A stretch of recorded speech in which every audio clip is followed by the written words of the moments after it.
Welcome, everybody. Now let's talk about chapter 46, 47, and 48 in this video.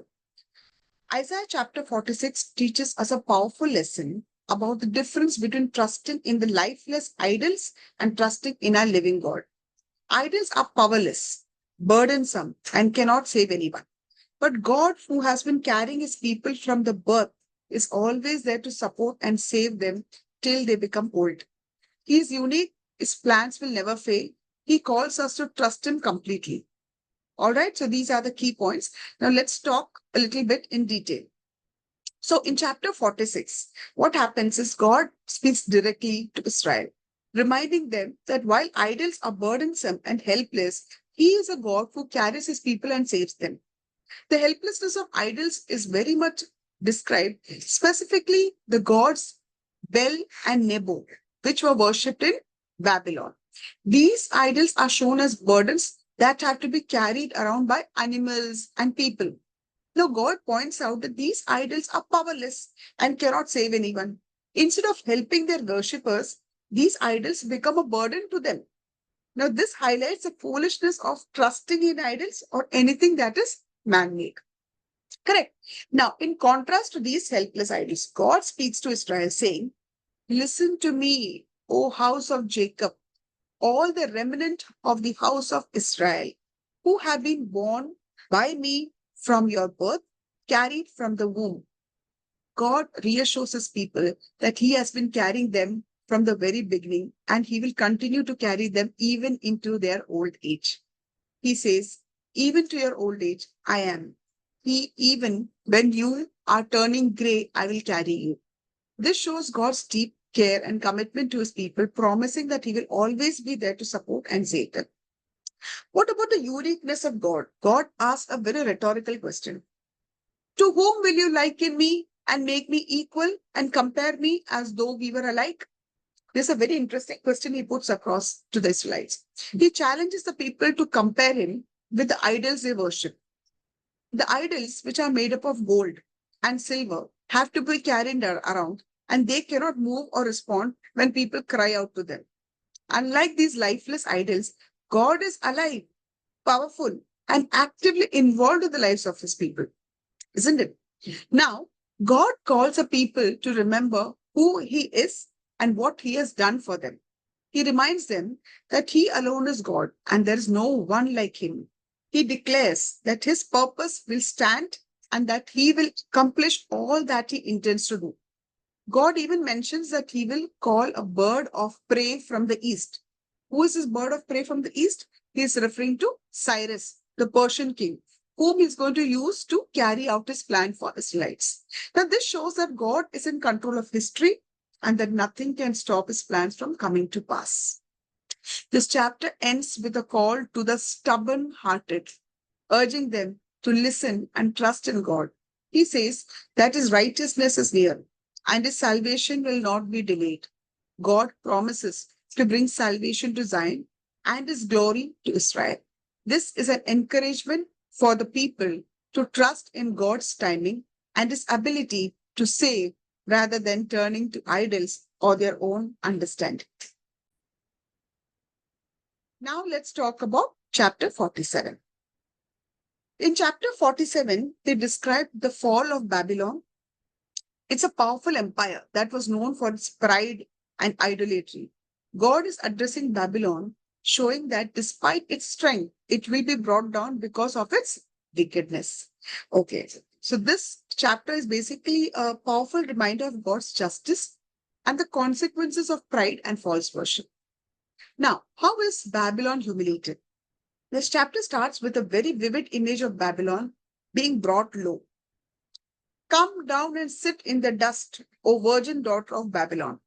Babylon was once a very proud and powerful place. It will be humbled and made to suffer now.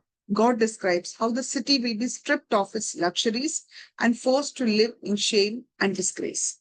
This shows that no matter how strong a nation or empire may seem, it can be brought down by God if it is not aligned with his ways.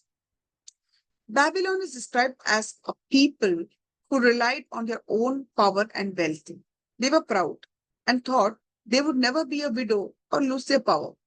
They trusted in their own abilities and their false gods. God reveals that their confidence is misplaced because their reliance on idolatry and their arrogance will lead to their downfall. This part of the chapter highlights how pride and false worship can lead to anybody's fall. God also wants that disaster will come upon Babylon suddenly. The people will not be able to escape or protect themselves from the consequences of their actions. This chapter describes how Babylon sorcerers and astrologers who are trusted to predict the future will not be able to save the city from its fate. This demonstrates the importance of relying on human wisdom and all the occult practices instead of trusting in God. This chapter continues by mocking Babylon's sorcerers and magicians. They are depicted as helpless and unable to prevent the impending disaster on Babylon. Despite their many magical powers and practices and claims of wisdom, they will not be able to protect Babylon from its downfall. This highlights the futility of relying on such practices when God's judgment is at hand. The chapter concludes with a declaration that all the things Babylon relied on, its magic, its false gods, and its pride, will be of no help. They will be swept away, and the city will face its judgment. This serves as a reminder that God's justice is inevitable, and those who defy him and trust in false gods will always face consequences. Now let's talk about chapter 48. This chapter focuses on God's message to the people of Israel, addressing their stubbornness and failure to trust him. It also highlights God's power and promises, showing that despite their obedience, God is still willing to guide and redeem them. Let's understand in detail. The first is God's complaint about Israel's stubbornness. God begins by addressing the people of Israel who claim to be God's people, but have not been living according to his ways. He says that even though they call themselves by his name and rely on the God of Israel, their actions do not reflect their words. They are very stubborn and have not listened to God's commands. This highlights a gap between their professed faith and their actual behavior. Are we also doing the same? God reminds Israel that he has declared things from the beginning and has always been in control. He has foretold events and brought them to pass, proving his power and foreknowledge every time. Despite this, the people have not listened or learned from God's past actions. God emphasizes that he has revealed his plans and that their failure to listen to his words is due to their own stubbornness and ignorance. God explains that he has refined Israel, but not like silver. Rather, he has tested them through different trials. He did this to keep them from becoming too proud and to demonstrate that his purposes will prevail. God's goal is not to destroy Israel, but to refine and purify Israel through all these trials. He emphasizes that he will not share his glory with anyone else, and his actions are meant to bring glory to himself and show his power. God makes a promise to guide Israel and bring them out of their difficult situation. He tells them to listen to him, promising that if they follow his commands, they will experience peace and prosperity. God also reminds them of their past disobedience, but also assures them that he will redeem them and guide them towards a better future. Now, this shows God's commitment to his people despite their shortcomings like disobedience. The chapter ends with a call to depart from Babylon and not touch anything unclean.